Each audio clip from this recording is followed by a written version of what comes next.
Disparue dans la nuit du 15 au 16 décembre 2020, Delphine Jubilard n'a plus donné signe de vie depuis plus d'un an. De nouvelles révélations d'un ancien codétenu de Cédric à la prison de Toulouse-16 pourraient toutefois venir bouleverser l'enquête. Une mystérieuse voiture blanche qui aurait servi à déplacer le cadavre de l'infirmière. Actuellement incarcéré à la prison de Toulouse-16 depuis le 18 juin 2021, Cédric Jubilard aurait avoué le meurtre de son ex-femme Delphine à l'un de ses codétenus. Placé à l'isolement dans une cellule individuelle, le peintre plaquiste aurait néanmoins réussi à nouer une amitié avec un autre homme incarcéré dans ce même centre pénitentiaire. Ensemble, les deux détenus auraient même réussi à discuter longuement, notamment sur la disparition de l'infirmière d'Albi. Choqué par les confidences du peintre plaquiste de 34 ans, l'ex-détenu désormais libéré aurait décidé de raconter les propos de Cédric aux enquêteurs chargés de l'affaire.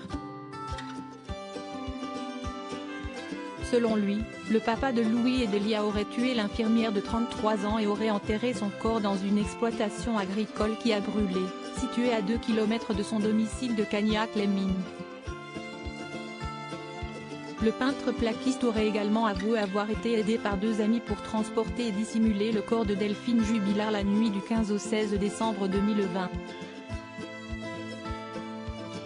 Lors de leurs échanges, Cédric aurait par ailleurs évoqué l'utilisation d'une voiture blanche pour déplacer le corps de l'infirmière.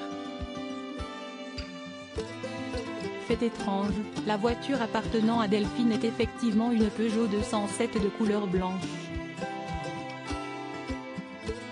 Très vite, ce véhicule avait déjà attiré l'attention des enquêteurs car elle était garée de manière inhabituelle au moment des faits. De plus, les gendarmes avaient retrouvé de la buée sur les vitres et une fenêtre côté conducteur ouverte en plein mois de décembre. Un détail qui aurait pu incriminer Cédric Jubilard, dont les gendarmes servis de cette voiture pour déplacer le corps de son épouse la nuit de sa disparition. À l'époque, pour l'avocat de Cédric, Jean-Baptiste Allary, cette piste n'était tout simplement pas sérieuse. Cette histoire de stationnement n'est pas sérieuse. Il y a une multitude de raisons pour que la voiture ait été garée dans un autre sens que d'habitude, si est-il le cas, confiait-il, avant de donner les résultats des analyses ADN du véhicule.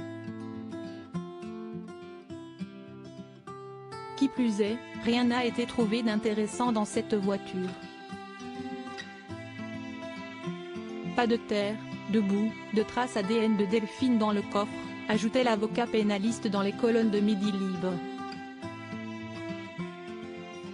Suite aux récentes déclarations de l'ancien codétenu de Cédric, les deux personnes suspectées d'avoir aidé le peintre plaquiste à enterrer Delphine ont également été interpellées le 15 décembre 2021 par les gendarmes.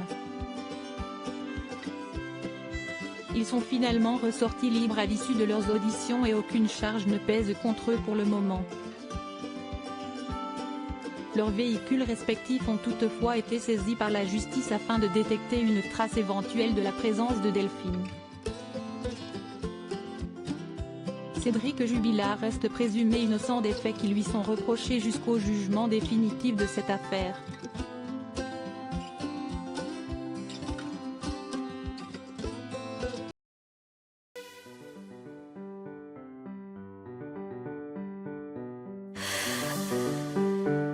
The man I love just had